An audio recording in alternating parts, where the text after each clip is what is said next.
Había una vez, hace mucho tiempo, en una pequeña aldea llamada Cereta, en una región de Italia llamada Liguria, vivía una familia muy especial.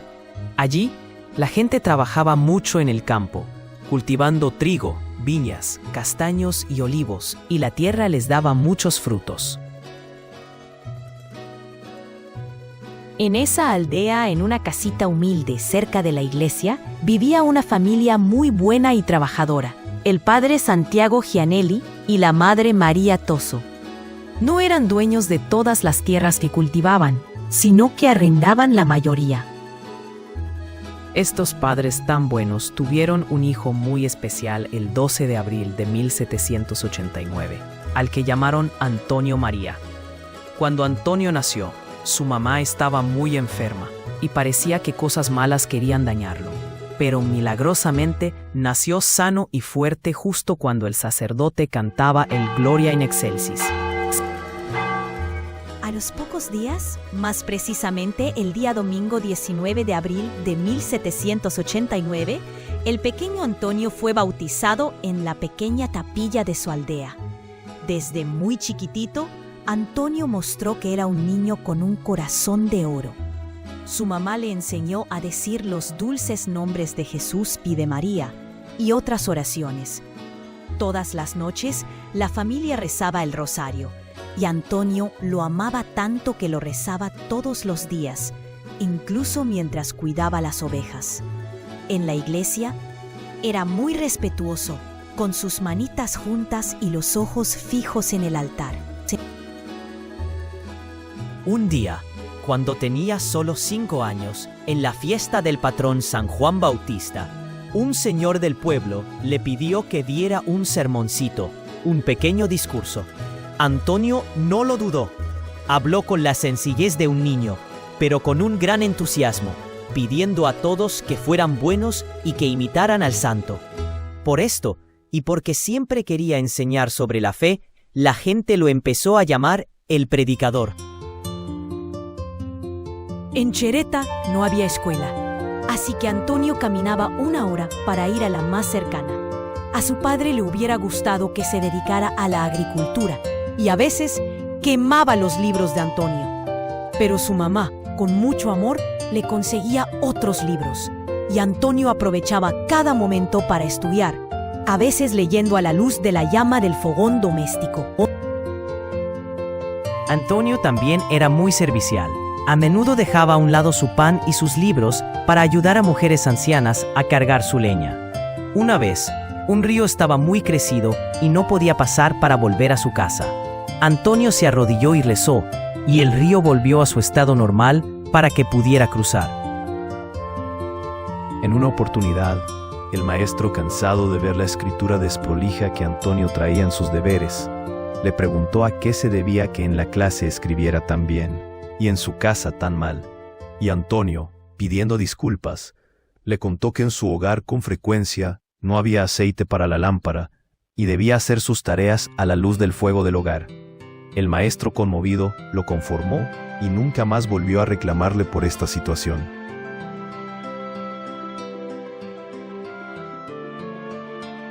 Después de clase y compartir un rato con sus amigos, iba a la iglesia a rezar o a participar de la misa. Le interesaba mucho aprender en catequesis y ayudaba a otros niños de Cereta a prepararse para su primera comunión. Cuando Antonio hizo su primera comunión, el párroco, don Horacio Paganini, se admiró de su piedad y predijo que haría grandes cosas, diciendo que Antonio sería el honor de su familia. Antonio continuó estudiando y ayudando en las tareas del campo hasta los 18 años, siempre manteniendo su piedad. Un día, una señora rica de Génova, Nicolasa Acereto, que arrendaba tierras a la familia de Antonio, escuchó hablar de su piedad y de su deseo de ser sacerdote. Ella quiso conocerlo y quedó encantada con su aspecto serio y tranquilo, su bondad y su trato amable. Sintió en su corazón que debía ayudarlo, así que habló con sus padres y llevó a Antonio a su casa para que continuara sus estudios. Antonio le dio gracias a Dios por abrirle las puertas del santuario. casa de la señora Reviso, su apellido de casada, Antonio rezaba el rosario de rodillas todas las noches. Algunos sirvientes lo llamaban fanático o hipócrita, pero Antonio siguió con admirable firmeza sin hacerles caso, y al final todos terminaron por respetarlo. Antonio entró al seminario y aunque su familia era pobre, el cardenal arzobispo José Espina le prometió ayudarlo para que pudiera estudiar allí. En 1808, cuando tenía 20 años, Napoleón Bonaparte estaba en guerra y Antonio fue llamado a servir en el ejército, a pesar de ser seminarista. Aunque podría haberse librado, no lo hizo y fue reclutado. Estaba en Cereta cuando lo arrestaron por error, confundiéndolo con un desertor. Lo llevaron a diferentes lugares, pero su padre y otros vecinos fueron a buscarlo y lo encontraron tranquilo. Poco después, en septiembre de 1811, se le pidió que se preparara para ser subdiácono con la facultad de predicar. En noviembre de ese mismo año, comenzó sus estudios de teología. Luego, en marzo de 1812, se hizo diácono. Y finalmente, el 23 de mayo de 1812, a la edad de 23 años y un mes, Antonio fue ordenado sacerdote. Eligió la iglesia del Carmen para su primera misa y se propuso celebrar la misa todos los días, un deber que nunca rompió.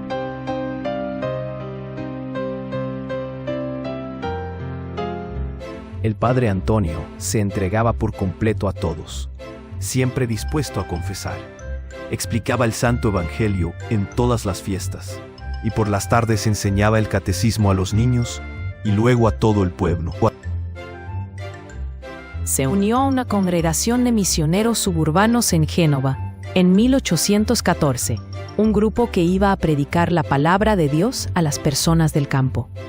Su gran entusiasmo hizo que en 1825 lo nombraran superior de la congregación.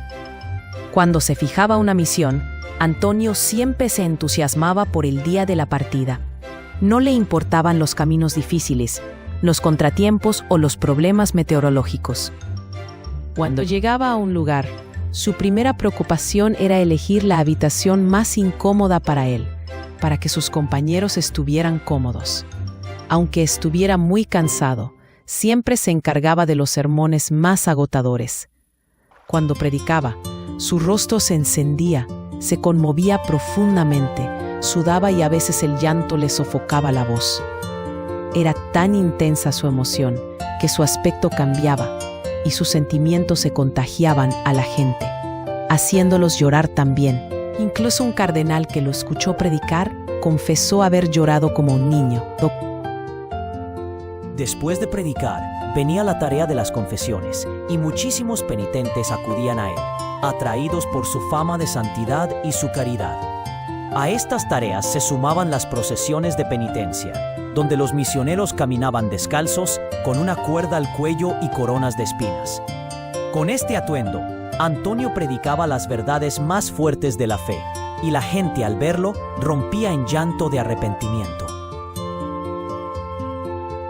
Más tarde, el arzobispo Lambruschini lo llamó para confiarle la importante parroquia de San Juan Bautista de Chiavari.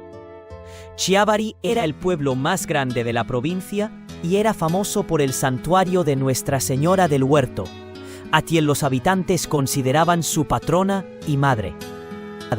Antonio, queriendo cumplir su nuevo cargo de la mejor manera, pidió ayuda a Dios y buscó el consejo de sacerdotes con experiencia.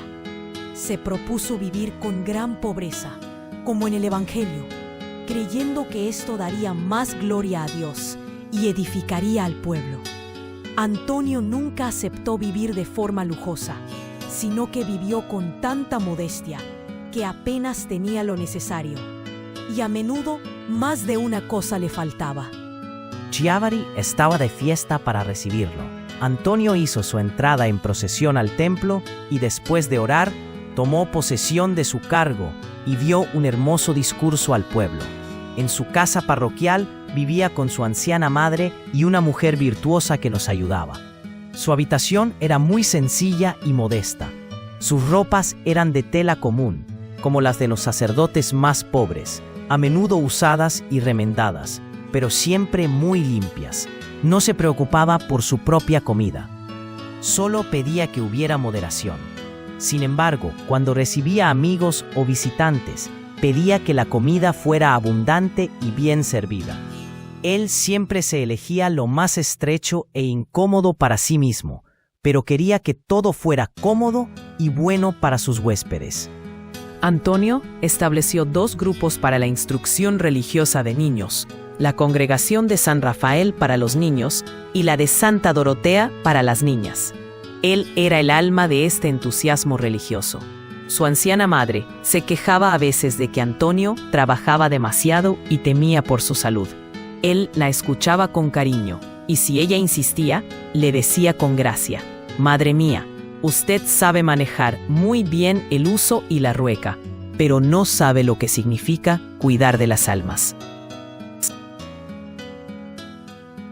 Por las tardes, Antonio confesaba a los fieles, y eran tantos que a menudo seguía hasta muy entrada la noche. Una vez, el jefe de la guarnición militar de Chiavari entró al templo hablando con una señora, sin respeto por el lugar. Antonio se le acercó discretamente para corregirlo, pero el oficial respondió en voz alta y con insultos. Antonio no se intimidó y le ordenó categóricamente que saliera del templo, y el oficial tuvo que obedecer. El capitán del oficial, que conocía la firmeza de Antonio, le aconsejó que fuera a pedirle perdón inmediatamente. El oficial obedeció, y Antonio, al verlo arrepentido, no insistió en que lo reprendieran.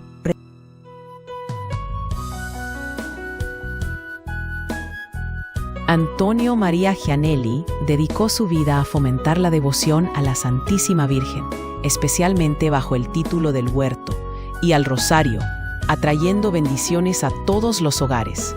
Las familias rezaban el rosario diariamente, incluso en las fondas y posadas públicas. Un viajero se sorprendió al ver que en una posada de Chiavari, antes de dormir, la posadera entonó el rosario y todos los huéspedes respondieron en coro. Era tan caritativo que nadie que acudía a él se quedaba sin ayuda. Daba alimentos, ropa, pagaba médicos, medicinas o el alquiler de la casa. Llevaba un pequeño libro con los nombres de las personas más vulnerables para no olvidar a nadie. Los acogía con amor de padre, los consolaba y los animaba a sufrir con paciencia. Si alguien era oprimido por los ricos, él se convertía en su protector, defendiendo sus derechos. Los enfermos eran sus favoritos. Volaba en su auxilio a cualquier hora, interrumpiendo todo, incluso su descanso, para estar junto al moribundo, dándoles los sacramentos. En 1827, Antonio instituyó una misión con el nombre de Obra Pía de Sacerdotes Seglares de San Alfonso María de Ligorio. Un año después, en 1828, Antonio tuvo la idea de su obra más importante, las Hermanas de la Caridad, hijas de María Santísima del Huerto. El 12 de enero de 1829, en una casita pequeña, 11 jóvenes entraron para vivir juntas, y la 12ª llegó al día siguiente. Antonio celebró una misa especial y les dio las reglas para su vida diaria. Estas jóvenes se dedicaron con mucho fervor a la oración, la caridad, la sencillez, el recogimiento y una admirable pobreza. El padre Antonio no las reunió para que vivieran una vida solo de oración, sino para que unieran la oración con el servicio activo. A indicaciones de Antonio, abrieron 2 escuelas. En estas enseñaban la doctrina cristiana, lectura, escritura y labores manuales. De las 12 primeras jóvenes, 8 se cansaron o tuvieron problemas de salud y se fueron. Solo 4 perseveraron: María Teresa Basigalupo, María Rosa Devoto, María Jerónima Daneri y María Cándida Peirano. Antonio no se desanimó, lleno de confianza en Dios, y otras 12 jóvenes vinieron a salvar el instituto. El Hospital Público de Chiavari pidió la ayuda de las jóvenes novicias para el servicio del establecimiento. Antonio, que solo pensaba en la gloria de Dios y la salvación de las almas, alegremente les dio permiso y compuso un reglamento especial para las hermanas que irían a los hospitales, mostrando su prudencia y caridad. Un día, cuando las hermanas le preguntaron a Antonio qué nombre le pondría al instituto, él levantó la vista hacia el santuario cercano de María Santísima del Huerto y dijo: «Se llamarán Hijas de María Santísima del Huerto». Y así fue como se conoció al instituto en todas partes. El 29 de diciembre de 1831, casi 3 años después de su fundación, las Hijas de María del Huerto entraron al hospital de Chiavari, donde dirigieron con gran beneficio para los enfermos pobres. La fama de las religiosas se extendió por su caridad y la buena educación que daban. Pronto llegaron niñas de otras ciudades para ser alumnas, formando un internado floreciente. El celo de Antonio no tenía límites, y acogió con entusiasmo la idea de sus hijas de reunir en su casa a algunas criaturas infelices, jóvenes que se habían abandonado al vicio. Fueron asistidas allí bajo el nombre de Siervas de María. Cuando el terrible cólera asiático se manifestó en varias ciudades de Europa, sembrando el terror, Chiavari fue un lugar de esperanza.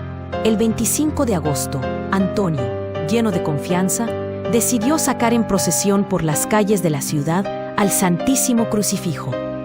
Las Hijas de María del Huerto, descalzas y con coronas de espinas, participaron en la procesión junto a un gran número de personas.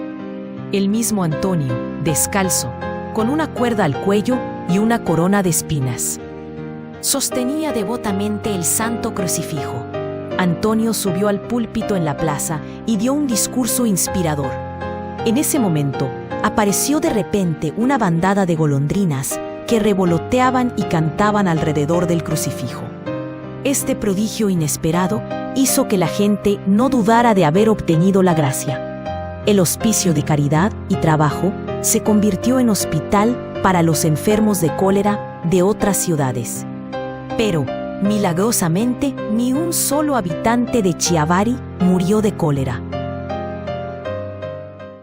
En febrero de 1838, Antonio María Gianelli fue nombrado obispo de Bobbio, dejando de ser arcipreste de Chiavari. Fue consagrado el 6 de mayo en Génova.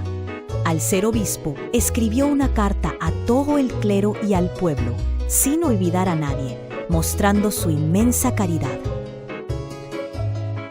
En Bobbio fue recibido con alegría y aclamaciones, con militares saludándolo y niñas vestidas de blanco ofreciéndole flores. A pesar de su nueva dignidad, Antonio siguió viviendo con extrema pobreza. No dejaba una prenda de vestir hasta que estuviera completamente inservible.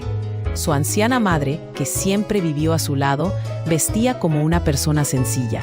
En su amplio palacio episcopal, Antonio solo usaba 2 habitaciones para él. Sus muebles y objetos eran muy simples y modestos.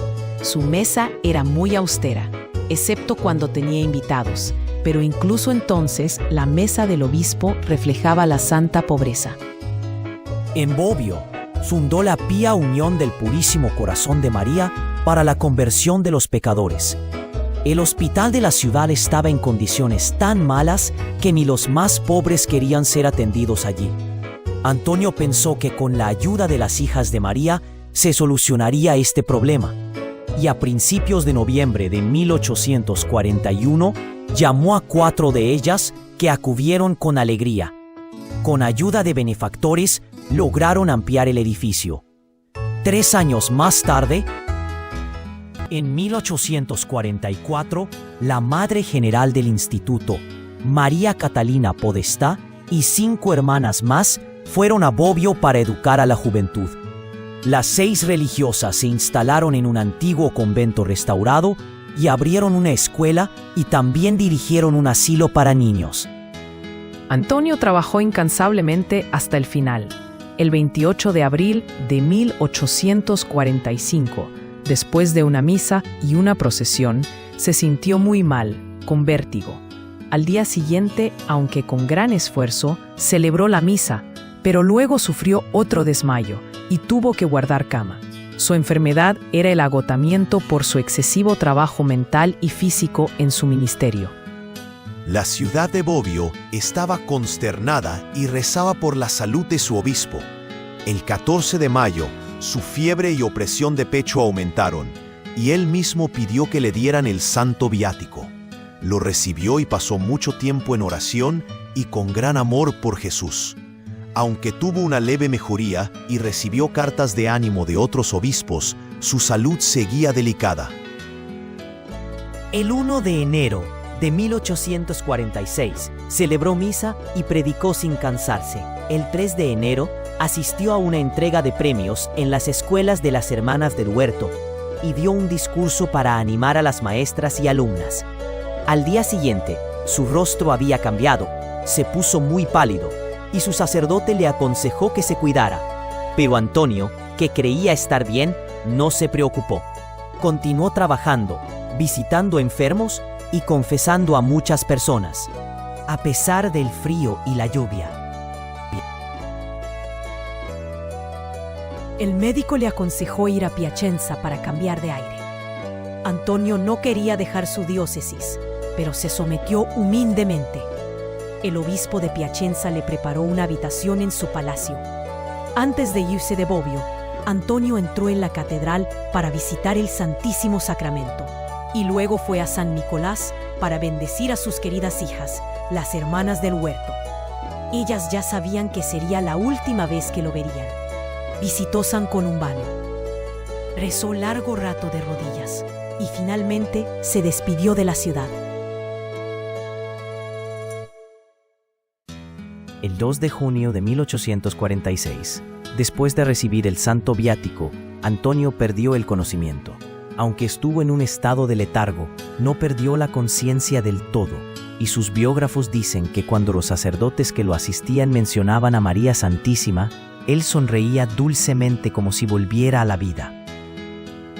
Finalmente, a las 5:30 de la mañana del 7 de junio de 1846, que era domingo y fiesta de la Santísima Trinidad, San Antonio María Gianelli entró a la casa del Señor con casi 57 años. Antonio se entregó por completo al servicio de Dios desde su infancia, sin darse nunca tregua ni descanso, sin preocuparse por su propia salud o comodidad. Es imposible saber cuántos pecadores guió al arrepentimiento y cuántas almas justas llevó por el camino de la santidad. A pesar de su gran fama de santidad, para Antonio María Gianelli, el camino hacia la canonización fue largo y lleno de estudios profundos, durando 61 años en total, desde 1890 hasta 1951. Después de su beatificación en 1925, el Papa Pío XI ya había aprobado 2 milagros para ese primer paso. Pero para ser declarado santo, se necesitaron más milagros alcanzados por su intercesión. El postulador de la causa de Gianelli eligió de entre varios casos 2 curaciones milagrosas e instantáneas que ocurrieron después de su beatificación para presentarlas para la canonización. Ambas curaciones fueron en niños de su tierra natal. El milagro de la pequeña Ravera Satera. Imagina una pequeña niña llamada Ravera Satera, originaria de Levanto, un pueblo cercano a donde había nacido San Antonio María Gianelli. En un hospital de Chiavari, un día de junio de 1946, esta pequeña, de solo 3 meses, estaba muy enferma. Su vida corría peligro. Sin embargo, gracias a la intercesión del beato Gianelli, algo asombroso sucedió. La niña experimentó una curación instantánea y milagrosa. Fue un evento tan claro y repentino que solo podía explicarse como una intervención directa de Dios a través de su siervo. El milagro del joven Aldo Simonelli. Años más tarde, en abril de 1949, otro milagro fue atribuido a la intercesión de Gianelli. Esta vez fue un niño de 10 años llamado Aldo Simonelli. de la ciudad de La Spezia, también en la región de origen de Gianelli. Aldo estaba en una situación de salud crítica, pero, al igual que con Ravera, la oración al beato Gianelli trajo una curación instantánea y milagrosa. De repente, y sin explicación médica, el niño recuperó la salud por completo. Estas dos impresionantes curaciones fueron cuidadosamente investigadas y analizadas por la Iglesia, como parte de un proceso muy riguroso. Finalmente, el 1 de mayo de 1951, se emitió el decreto que reconocía la validez jurídica de estos milagros.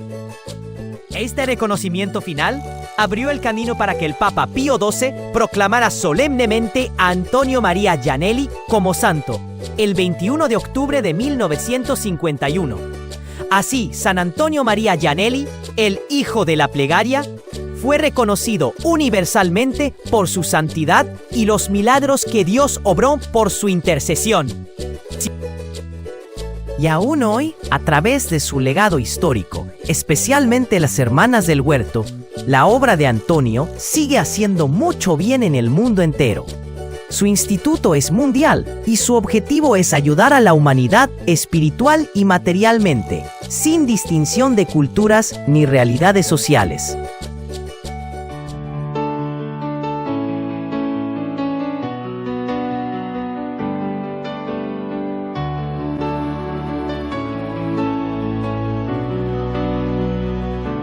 Gloria a Gianelli, nuestro gran santo, al nuestro canto hecho oración. Todo el colegio su vida canta, pues son 2 siglos que él nació. Nace en Cerreta, allá en Italia, fiesta de Pascua 12 de abril. Papa Santiago, con alegría, la gran campana echa a volar.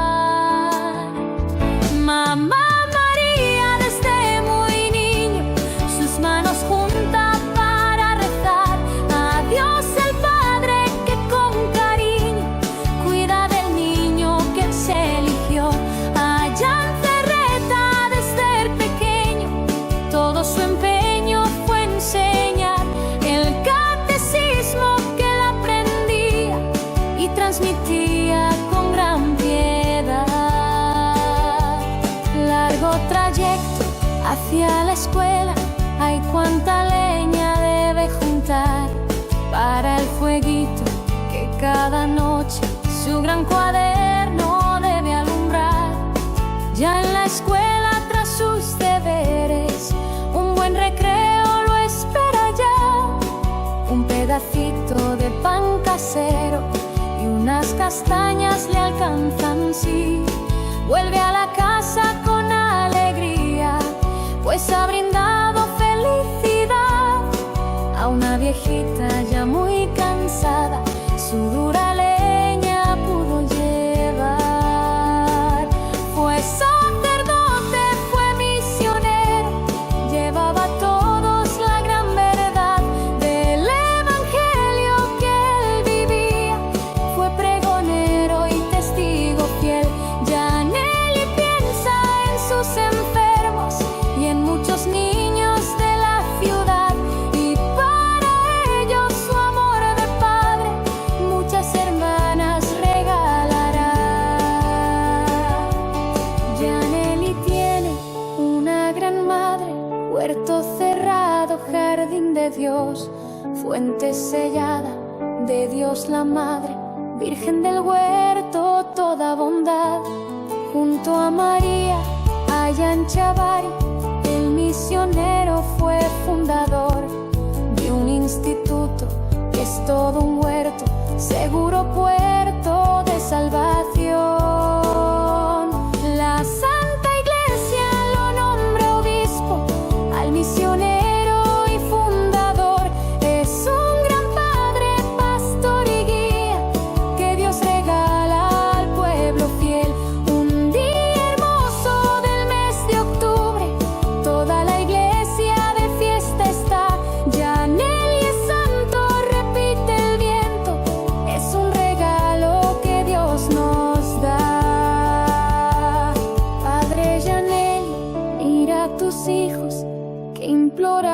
tu protección. En este día a ti venimos y te pedimos tu